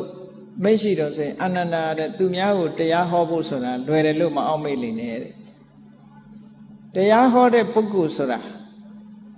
နှလုံးသွင်းမှန်ကန်ဖို့အမတန်မှလိုအပ်တယ်အဲ့ဒီနှလုံးသွင်းရမယ့်အချက်၅ချက်ရှိတယ်တဲ့မှန်ကန်တဲ့နှလုံးသွင်းတဲ့တရားဟောနံပါတ်1ကဘာတော့ဆိုရင်ကိုဟောတဲ့တရားဟာဟောစဉ်မပြည့်ဟောမယ်ဆိုတဲ့နှလုံးသွင်းရှိရမယ်တောင်ရောက်မြောက်ရောက်တွေရှောက်မပြောရဘူးလို့ဒီလိုပြောတာအနုပုပ္ပိကထာဆိုတာမြတ်စွာဘုရားတွေဟောတာပထမဒါနအကြောင်းဟောတယ်ဒါနပြီးရင်သီလကိုဟောတယ်သီလပြီးရင်သက္ကနတ်ပြည်အကြောင်းကိုဟောတယ်နတ်ပြည်အကြောင်းပြီးရင်ကာမဂုဏ်အာယုန်တွေရဲ့အပြစ်အနာစာဆိုးရုပ်ပုံကိုဟောတယ်ပြီးတဲ့အခါမှာနိက္ခမေအာနိတန္တဆိုတာဟောတယ်အနုပုပ္ပိကထာ၅ပါးကာမဂုဏ်စွန့်လွတ်မှုရဲ့အကျိုးကျေးဇူးတွေကိုဟောတယ်ပြီးတော့မှစိတ်အခြေအနေတွေတိုးတက်လာပြီဆိုတော့မှသစ္စာ၄ပါးတရားကိုဟောတယ်အဲ့ဒါလို့ဟောစဉ်သို့မဟုတ်အကြောင်းအရာတစ်ခုကိုခေါင်းစဉ်တက်လိုက်တယ်အဲ့ဒီခေါင်းစဉ်တက်ထားတာကိုပဲဟုတ်လားစီကဆင်ကဟောရမယ်တဲ့တရားဟောတယ်ဆိုတောင်ရောက်မြောက်ရောက်ဟိုရောက်သွားလိုက်ဒီရောက်သွားလိုက်ဘာမှတ်ရမှမသိတဲ့ဟာမျိုးမဟောရဘူးလို့ဒီလိုဆိုတရားဟောတဲ့ပုဂ္ဂိုလ်ပဲကနောက်တစ်ခုကဘာတော့ဆိုရင်ပရိယာယထတ္တဝီကိုဟောတဲ့အကြောင်းအရာတစ်ခုကိုခိုင်လုံတဲ့အကြောင်းပြချက်တွေပါရှိရမယ်ပြောကြရတွေလျှောက်ပြောမဟုတ်တာတွေဒါမျိုးတွေမဖြစ်စေရဘူးတဲ့ခိုင်မာတဲ့အကြောင်းအရာခိုင်မာတဲ့အကြောင်းတရားကိုပြနိုင်ရမယ်ဒါဒုတိယအချက်တတိယအချက်ကဘာတော့ဆိုရင်အနုတ္တယံပဋိစ္စတရားနာတဲ့ပုဂ္ဂိုလ်တွေပေါ်မှာသိကြပါစေတရားဓမ္မကိုနာပြီးရင်တော့တရားဓုတရားမြတ်တွေရကြပါစေအသိဉာဏ်တွေဖွံ့ဖြိုးတိုးတက်ကြပါစေတရားနာပုဂ္ဂိုလ်တွေရဲ့အကျိုးစီးပွားကိုလိုလားပြီးတော့တနာခြင်းဆိုတဲ့ကရုဏာတရားပြီးတော့ဟောရမယ်တဲ့နောက်စတုထအချက်အနေနဲ့ဘာတော့ဆိုနအာမိတံတရောနအာမိတံတရောကထံကထက်တာမိဆိုလိုတာဘာတော့ဆိုလတ်လာဘာကိုမျှော်ကိုးတဲ့စိတ်နဲ့တရားမဟောရဘူးလေတရားဟောရင်တဏှတွေငွေကြေးတွေရတယ်ငွေကြေးတွေရလို့ဆိုတဲ့အနေအထားမျိုးနဲ့ငွေကြေးကိုမျှော်ကိုးပြီးဓမ္မပူဇာကိုမျှော်ကိုးပြီးတရားမဟောရဘူးတဲ့စိတ်ထဲမှာအဲ့ဒါမျိုးဟောနိုင်မှတရားဟောတဲ့နယ်ပေါ့နောက်တစ်ခုကဘာတော့ဆိုလို့ရှိရင်၅ခုတရားတဲ့အတ္တနိစ္စပရိဉ္စအနုပဟိစ္စကထံခရတ္တဘယ်သူကထိကားပုတ်ခတ်တာမလုပ်ဘူးမိမိကိုယ်ကိုလည်းထိပါပုတ်ခတ်မှုမလုပ်ဘူးမိမိကိုယ်ထိပါတယ်ဆိုတာတခြားပြောတာမဟုတ်ဘူးကိုယ်တော့မြောက်စားတယ်သူတစ်ပါးကိုတော့နှိမ့်ချတယ်ကိုယ်မြောက်ပင့်ပြီးသူတစ်ပါးကိုနှိမ့်ချပြီးတော့ဟောတဲ့အဟောမျိုးလည်းမဟောရဘူးတဲ့ဒါအဲ့ဒီလိုစိတ်ထားမှန်ကန်ပြီဆိုလို့ရှိရင်ဒါဟောသူဘက်ကစိတ်ထားဖြူတယ်လို့ဒီလိုပြောသူဟောတဲ့တရားဟာစင်ကြယ်တဲ့တရားလို့ဥရဟိသုတ်တံမှာမြတ်စွာဘုရားတရားဟောတယ်ဆိုတာဒီအချက်၅ချက်နဲ့နှလုံးသွင်းမှန်ကန်ရမယ်တဲ့ဒီနှလုံးသွင်းမှန်ကန်မှုရှိရမယ်ဒေသနာစဉ်တိုင်းဟောမယ်အကြောင်းပြချက်ခိုင်လုံစွာဟောမယ်တဏှာကရုဏာကိုရှေ့ရှုပြီးတော့ဟောမယ်လတ်လာဘာကိုမျှော်ကိုးတဲ့အနေနဲ့မဟောရဘူးနော်လတ်လာဘာကိုမျှော်ကိုးတဲ့စိတ်နဲ့မဟောရဘူးမိမိကိုမြောက်ဝါကြွားပြီးသူတစ်ပါးကိုနှိမ့်ချအပြစ်ဆိုပြီးတော့မဟောရဘူးတဲ့ဟောအဲ့ဒီလိုနှလုံးသွင်းတရားမှန်ကန်တဲ့ပုဂ္ဂိုလ်မှစိတ်ထားဖြူစင်လို့တရားဆိုတာသူများကိုဟောတဲ့နဲ့တဲ့အနုမို့ဆိုမဟောတဲ့ဘူးလို့မြတ်စွာဘုရားပြောတရားဟောဆိုပြီးမဲ့လို့ဒီအခြေအနေမျိုးတွေနဲ့ပြည့်စုံမှဟောတဲ့နဲ့နောက်ကတ္တဗတန်ယုတ်မှာမြတ်စွာဘုရားဟောထားတာရှိသေးတတိပေးထားတာရှိရှင်မကတ္တဗကြီးကိုစံနမူနာထားပြီးတော့မြတ်စွာဘုရားကဟောတယ်တရားဟောတဲ့ပုဂ္ဂိုလ်တိုင်းဟာတဲ့မှန်ကန်တဲ့စိတ်ဓာတ်နဲ့ခုနကစိတ်ထားဖြူစင်မှုနဲ့သူတစ်ပါးကိုတရားဟောရမယ်ဖြူစင်တဲ့စိတ်ဓာတ်နဲ့တရားဟောညင်နွားတဲ့စိတ်ဓာတ်တွေမရှိရဘူး အဲ့တော့ဖြူစင်တဲ့စိတ်ဓာတ်ဆိုတာဘာလဲလို့ဆိုတရားရဲ့ကောင်းမြတ်တဲ့ဓမ္မဂုဏ်ကိုအာရုံပြုပြီးတော့ဟောတဲ့တယ်သွက်ခါတော်ဘဂဝတာဓမ္မောမြတ်စွာဘုရားဟောတဲ့တရားမှန်တယ်မှန်တဲ့တရားကိုတန်ဋိဋ္ဌိကောလူတိုင်းကိုယ်တိုင်ကျင့်ကိုယ်တိုင်သိနိုင်အကာလိကောအခုလို့အခုအကျိုးရဩပနေအေဟိပတိကောကိုမိတ်ဆွေတွေကိုဖိတ်ခေါ်ပြီးတော့လှုပ်ဆမ်းမှာကြည်စမ်းမှာနာစမ်းမှာလို့ပြောထိုက်တဲ့တရားဩပနေကောအခုတရားနှလုံးသွင်းရင်အခုတည်းမှာစိတ်ကငြိမ်းအေးသွားတာဖြစ်လို့ချက်ချင်းနှလုံးသွင်းတဲ့နဲ့ပစ္စတံဝေရိတဘောဝိညုဟိအသိဉာဏ်ရှိတဲ့ပုဂ္ဂိုလ်တိုင်းအတိအသီးခံစားသိရှိနိုင်တယ်တဲ့အဲ့ဒီတရားရဲ့ဂုံကြီးနဲ့ကိုက်ညီအောင်တရားရဲ့ဂုံရှိမှုဒီပြည့်စုံတဲ့ဂုံရည်ချင်းတွေကိုထုတ်ဖော်ပြီးတော့အဲ့ဒီတရားနဲ့အညီတရားဟောတဲ့နဲ့တဲ့အဲ့ဒါလို့ဟောပြောတဲ့အခါမှာမှန်ကန်တဲ့စိတ်ထားဘယ်လိုထားရမလဲဆိုလို့ရှိရင်ငါဟောတဲ့တရားကိုတရားနာပရိသတ်ကြီးနာကြပါစေနာခွင့်ရကြပါစေဒီစိတ်ရှိရငါဟောတဲ့တရားနာကြပါစေဘာဖြစ်လို့ဒီလိုစိတ်ထားရမှာတော့ဆိုရင်ဓမ္မတ္တပရိဟာယန္တိအတ္တဝနတာယဓမ္မတ္တပရိဟာယန္တိတရားဆိုတာမနာရလို့ရှိရင်ဆုံးရှုံးနေတာမှုဖြစ်တတ်တယ်ဒါကြောင့်မို့ဆုံးရှုံးမှုမဖြစ်ရအောင်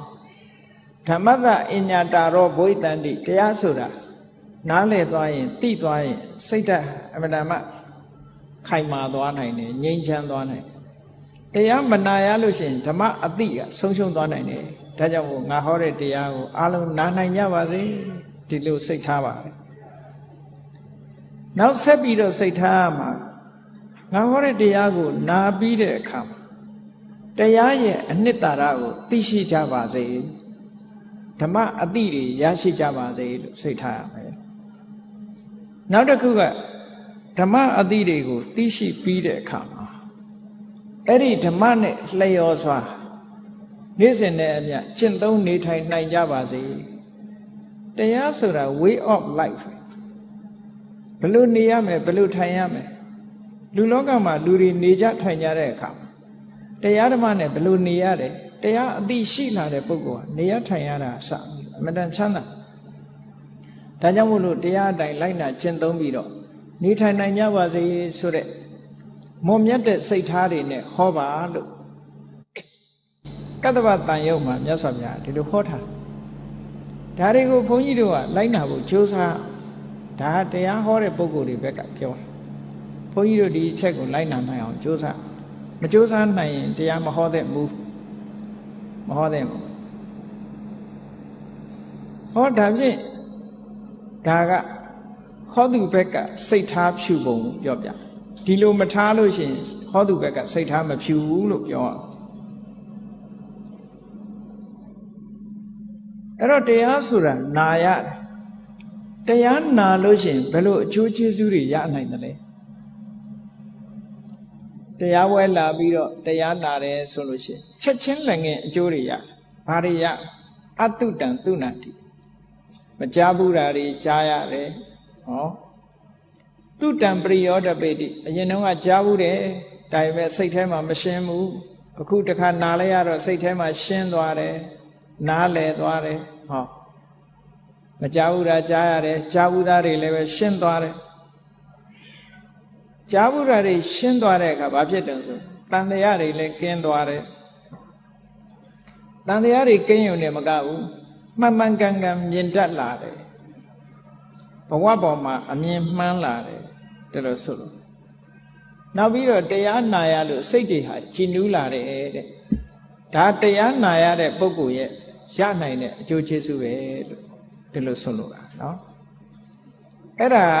တရားနာတဲ့ပုဂ္ဂိုလ်ကြီးဘက်ကနေပြီးတော့ဟုတ်လားဒီရနိုင်တဲ့အကျိုးဒါကြောင့်မလို့တရားဆိုတာဟောပြောပေးရတယ်ဒါဖြင့်တရားနာသူတွေဘက်ကစိတ်ထားဖြူစင်အောင်ဘယ်လိုနာရမလဲလို့ဆိုရင်တရားနာတဲ့ပုဂ္ဂိုလ်တွေဘက်ကလည်းလိုအပ်တယ်တဲ့ မိမိမှာအကျိုးရှိအောင်နာတတ်တဲ့ပုဂ္ဂိုလ်မျိုးဖြစ်ရမယ်အဲ့ဒီအကျိုးရှိအောင်နာတတ်ဖို့ကြတော့ဘာလဲလို့ဆိုတရားစကားနဲ့ပတ်သက်ပြီးတော့တရားစကားအပေါ်မှာရှုတ်ချတာမျိုးမလုပ်ရဘူးတဲ့နော်အပြစ်ရှာရှုတ်ချတာမျိုးမလုပ်ရဘူးတဲ့နောက်တစ်ခုကတရားဟောပြောတဲ့ဓမ္မဂတိကပုဂ္ဂိုလ်ကိုလည်းရှုတ်ချတာမျိုးမလုပ်ရဘူးတဲ့နောက်တစ်ခုကိုရှုတ်ချတာလည်းမလုပ်ရဘူးတဲ့ဒါဖြင့်တရားကိုရှုတ်ချတယ်ဆိုတာဘာလဲဆိုရင်ဒီတရားကလည်းဘယ်လိုတရားကြီးမှလည်းမသိဘူး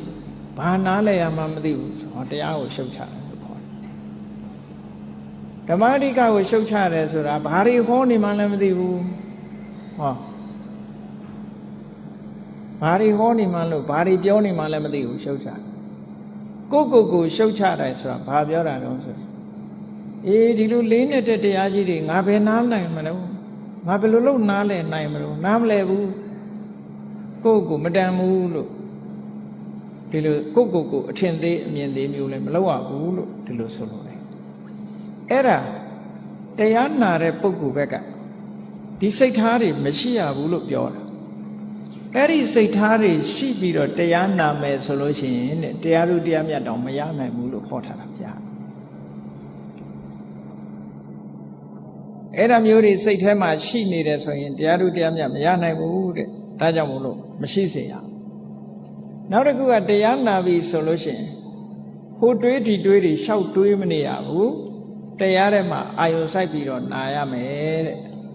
ဝိခိတစိတ်တွေကဟိုရောက်ဒီရောက်နဲ့စိတ်တွေမငြိမ်မဲနဲ့တရားနာတာမျိုးမလုပ်ရဘူးစိတ်အာယုံဟာတရားထဲမှာစိုက်ထားပြီးတော့ဒီလိုပဲတရားနာရမယ်လို့ဒီလိုခေါ်တယ်နောက်တစ်ခုကဘာလို့ဆိုရင်ဟောထားတဲ့တရားပေါ်မှာမှန်ကန်တဲ့နှလုံးသွင်းတရားရှိရမယ်ဟောဒီအချက်တွေနဲ့ပြည့်စုံမှတရားနာရင်ကနေပြီးတရားဥတရားမြတ်တွေရနိုင်တယ်တရားဥတရားမြတ်မရလို့ရှိရင်အသိဉာဏ်တွေရနိုင်တယ်လို့ဒီလိုပြောတာအဲ့ဒါနဲ့ပတ်သက်ပြီးမြတ်စွာဘုရားကတမ္ပတ္တနိယမတုတ်ဆိုပြီးတော့အင်္ဂုတ္တမှာဟောထားတာဒါကတရားနာသူတွေမှတ်သားဖို့အချက်တွေပေါ့စကားကိုမရှုတ်ချရဘူးတရားစကားကိုမရှုတ်ချရဘူးတရားဟောဓမ္မဂတိကကိုမရှုတ်ချရဘူးအပြစ်မတင်ရဘူးမိမိကိုယ်မရှုတ်ချရဘူးအပြစ်မတင်ရဘူးစိတ်ပြန့်လွင့်ပြီးတော့မနေရဘူးစိတ်တည်တည်ငြိမ်ငြိမ်နဲ့တရားနာရမယ်မှန်ကန်တဲ့နှလုံးသွင်းရှိရမယ်မှန်ကန်တဲ့နှလုံးသွင်းဆိုတာတရားပေါ်မှာနှလုံးသွင်းတတ်ဖို့ကိုယ်တဏ္ဍာမှာထင်ဟပြီးတော့အော်ဒီတိုင်းဟုတ်တာပါလားဟုတ်တာပါလားမှန်ကန်တဲ့နှလုံးသွင်းလေးရှိဖို့လိုအပ်တယ်ဟောနောက်တုတ်ကြတော့ဘာကိုထပ်ပိုးပြီးတော့ထည့်ထားတော့ဆိုရင်တရားနာတဲ့ပုဂ္ဂိုလ်ဟာထိုက်တဲ့လို့အသိပညာရှိဖို့လိုအပ်တယ်တဲ့ထိုင်မှိုင်းတဲ့အရဲနာတဲ့ပုဂ္ဂိုလ်ဘူးလုံးနာမထွင်းမဖြစ်တဲ့မူတဲ့အသိပညာရှိတဲ့ပုဂ္ဂိုလ်ဖြစ်ရစဉ်းစားထပ်ရမယ်လို့ဆိုကောင်းတယ်ဆိုတယ်အကြောင်းအကျိုးညီညွတ်တယ်မညီညွတ်ဘူးဆိုတဲ့စဉ်းစားတဲ့အသိဉာဏ်မျိုးရှိရမယ်လို့ဒီလိုဆိုနောက်တစ်ခုအရေးကြီးတာဘာလို့ဆိုရင်ကိုမသိတာကိုသိအောင်မဆောင်ရဘူးတဲ့မသိရင်မသိဘူးပဲသိရင်သိတယ်တချို့ကကိုမသိပြီပဲလို့ငါသိပြီးသားပါလို့ဆိုပြီးတော့လှုပ်တတ်တယ်လေအထင်ရောက်တတ်တယ်ဒါတွေငါသိဘူးတာပဲငါကြားဘူးတာပဲငါမှတ်ထားဘူးတာပဲငါအကုန်သိပြီးသားဒါတွေဆိုပြီးတော့အဲ့ဒီလိုမျိုးစိတ်ဓာတ်မျိုးလဲမရှိရဘူးတဲ့အဲ့ဒါတွေရှိမယ်ဆိုရင်စိတ်ထားဖြူစင်မှုမရှိဘူးလို့ပြောတာဟောနောက်တုတ်တန်တစ်ခုမှကြတော့ဘာတွေထည့်ပြီးတော့မြတ်စွာဘုရားဟောတော့ဆိုတရားနာတဲ့အခါမှာဂုံအည်ချင်းတွေကိုကျေးဇူးတရားကိုကျေးဇူးကမ်းတဲ့အနေနဲ့ဘယ်နေရာပဲဖြစ်ဖြစ်ဝေဖန်ပြစ်တင်တာမျိုးနော်စကားရဲ့ဝေဖန်ပြစ်တင်မှုမျိုးမက္ခလို့ခေါ်တာပေါ့မက္ခဆိုတာဂုံကျေးဇူးကိုခြေဖြတ်တယ်ဒါတွေကငါသိပြီးသားတွေပါဒါတွေကအပေါ်စားတွေပါ ဒါတွေလူတိုင်းသိနေတာပါနဲ့ဒီလိုပြောတာမျိုးဟာဒါမက္ခီလို့ခေါ်တယ်တရားဆိုတာရိုးသေးသေးပဲသိပြီးသားလဲထပ်ပြီးတော့ရိုးသေးသေးပဲနားထောင်အောင်ဒီလိုဆိုလို့တာဟောနောက်တစ်ခုကဘာတော့ဆိုလို့ရှိရင်အပြစ်ရှာပြီးတော့တရားနာတယ်တဲ့တရားနာတဲ့အခါမှာအဘယ်စကားလုံးအပြင်မှားတယ်ဘယ်ဟာကပြင်မမှန်ဘူးကိုသိထားတာနဲ့ဒါနဲ့လွဲနေတယ်လို့အဲ့ဒါလို့အပြစ်ရှာတဲ့အနေနဲ့တရားမနာရဘူးတဲ့နောက်တစ်ခုကတော့ဓမ္မဂတိကအပေါ်မှာဒေါသဖြစ်တဲ့စိတ်ဓာတ်မျိုးဒီလိုဟာမျိုးမရှိရဘူးတိုက်ခိုက်လို့တဲ့စိတ်ဓာတ်မျိုးမရှိရဘူးပြစ်တင်လို့တဲ့စိတ်ဓာတ်မျိုးမရှိရဘူးတဲ့အဲ့ဒါလို့မြတ်စွာဘုရားကတရားနာတဲ့အခါမှာတဲ့အဲ့ဒီအချက်တွေနဲ့ညီညွတ်ဖို့လိုအပ်ပါတယ်အဲ့ဒါမှတရားနာသူဟာစိတ်ထားဖြူစင်တဲ့ပုဂ္ဂိုလ်ဖြစ်ပြီးတော့တရားနာရင်နဲ့အတိဉာဏ်ဓုတွေရပြီးနောက်ဆုံးမတ်ဖို့ထီအောင်ရနိုင်တယ်လို့မြတ်စွာဘုရားဒီသုတ်တန်တွေမှာဒီလိုဟောတယ်ဒါကြောင့်မလို့ပုဂ္ဂိုလ်ကိုကြည့်ပြီးတော့စကားတိုင်းဟာစကားကောင်းမဖြစ်ဘူးပြောတဲ့စကားဟာအကောင်းဖြစ်ပေမဲ့လို့အကောင်းမဖြစ်တာတွေရှိတယ်အကောင်းဖြစ်အောင်ဆိုတာပုဂ္ဂိုလ်နဲ့လိုက်လျောညီတွေမှာအကောင်းဖြစ်တယ်ဆိုပါစို့တရားတရားမရှိတဲ့လူကိုတရားတရားအကြောင်းသွားဟောလို့ရှိရင်စကားကောင်းမဖြစ်ဘူးတဲ့ဘာဖြစ်လို့လဲဆိုတော့ तू ကတရားတရားမှမရှိတော့တရားအကြောင်းပြောရင် तू ကစိတ်တူတယ်ဘာတွေလာပြောနေတာသူ့မှာမရှိဘူးစိတ်တူတယ်အဲ့ဒါကြောင့်မို့လို့တရားတရားမရှိတဲ့ပုဂ္ဂိုလ်ကိုတရားတရားအကြောင်းပတ်သက်ပြီးတော့ဟောရင်စကားကောင်းမဖြစ်ဘူးတဲ့ရှိတဲ့ပုဂ္ဂိုလ်ကြမှာစကားကောင်းဖြစ်တယ်ထို့တူပဲ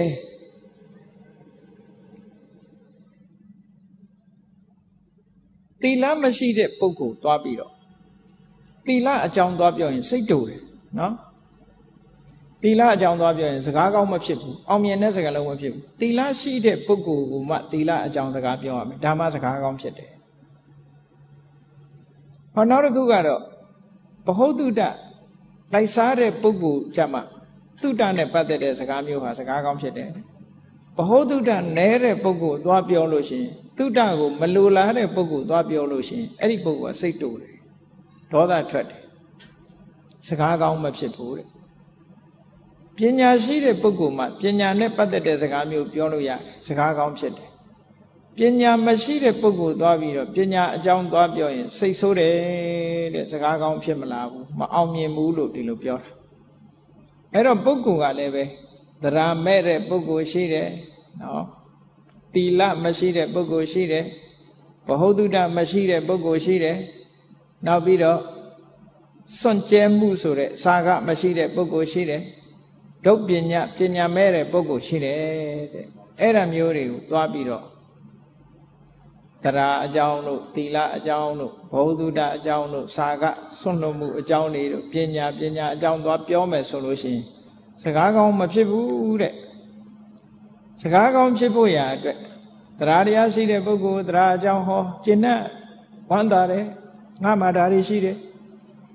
သီလရှိတဲ့ပုဂ္ဂိုလ်သီလအကြောင်းဟောဝမ်းသာတယ်ကျင့်တတ်တယ်ဘဝတုဒ္ဒရှိတဲ့ပုဂ္ဂိုလ်ဘဝတုဒ္ဒဆိုင်ရာတွေပြောတယ်သဘောကျတယ်စွန့်ကြဲတတ်တဲ့ပုဂ္ဂိုလ်လှူဒန်းတတ်တဲ့ပုဂ္ဂိုလ်စာကအကြောင်းပြောရင်သဘောကျတယ်ကျင့်တတ်တယ်ပညာရှိတဲ့ပုဂ္ဂိုလ်ပညာအကြောင်းပြောရင်သဘောကျတယ်ကျင့်တတ်တယ်စကားကောင်းဖြစ်တယ်ဒါလည်းပဲမြတ်စွာဘုရားကဒုက္ခထာဆိုတဲ့သုတ်တံမှာဟောထားတာရှိပါတယ်ဒါတွေကအလွန်မှတ်သားစရာကောင်းတယ်ဒါကြောင့်မို့တရားချက်ခင်သူတော်စင်ပြိဿအပေါင်းတို့ဟာဒီကနေ့ဟောပြတဲ့သုတ်တံတွေအားလုံးစုစုပေါင်းလိုက်မယ်ဆိုရင်တော့၄သုတ်ပေါ့အဲ့ဒီသုတ်တံတွေမှာလာတဲ့မြတ်စွာဘုရားရဲ့လမ်းညွှန်ချက်တွေလိုက်နာကျင့်သုံးကြမယ်ဆိုလို့ရှိရင်တရားဟောတဲ့ပုဂ္ဂိုလ်ကလည်းပဲလိုက်နာရမယ့်အချက်တွေတရားနာပရိသတ်ဘက်ကလည်းလိုက်နာရမယ့်အချက်တွေအဲ့ဒီအချက်တွေနဲ့ညီညွတ်အောင်ဟောပြောနိုင်မယ်နာယူနိုင်မယ်ဆိုလို့ရှိရင်နှစ်ဦးနှစ်ဝအကျိုးရှိပါတယ်တရားဟောတဲ့ပုဂ္ဂိုလ်ကလည်းပဲဘုရားမြတ်စွာရဲ့တရားဓမ္မကိုစိတ်ထဲမှာအာယုံဆိုင်ပြီးဟောလို့ရှိရင်ရှင်ခေမကဆိုတဲ့ယဟန်တစ်ပါးဟာ တရားဓမ္မကိုအာယုံစိုက်ပြီးတော့ဟောလို့ဟောတာကတော့သူများပဲ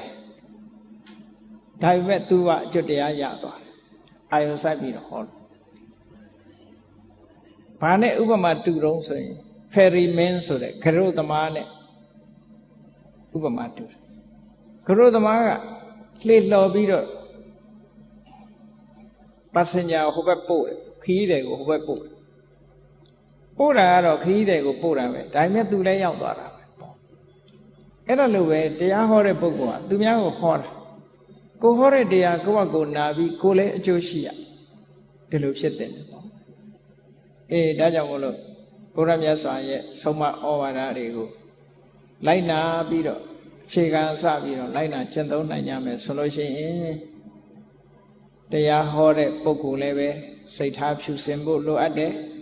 တရားနာကြတဲ့ပုဂ္ဂိုလ်တွေကလည်းစိတ်ထားဖြူစင်ဖို့လိုအပ်တယ်နှစ်ဦးနှစ်ဝစိတ်ထားဖြူစင်ပြီးတော့တရားဓမ္မကိုဟောကြမယ်နာကြမယ်ဆိုလို့ရှိရင်မိမိတို့ရည်ရွယ်ချက်ဖြစ်တဲ့တရားဓမ္မကိုသိရှိခြင်းတရားဓမ္မအတိုင်းကျင့်သုံးခြင်းဖြင့်တန်တရားဝဆင်းရဲကနေပြီးတော့ထပ်ပေါက်ကိုရရှိကြမှာဖြစ်တယ်လို့ကိုယ်စီယုံကြည်ပြီးတော့ဒီကနေ့တရားဟောတရားဒီကနေ့ဟောသူနာသူစိတ်ထားဖြူဆိုတဲ့ခေါင်းစဉ်နဲ့ဟောပြောတဲ့တရားအတိုင်းလိုက်နာကျင့်သုံးတော်မူနိုင်ကြပါစေကုန်သတည်း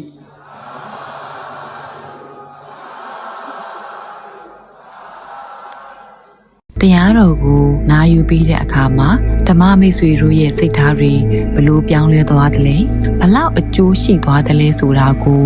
ကွန်မန့်မှာရေးပေးခဲ့ကြပါအောင်ရှင်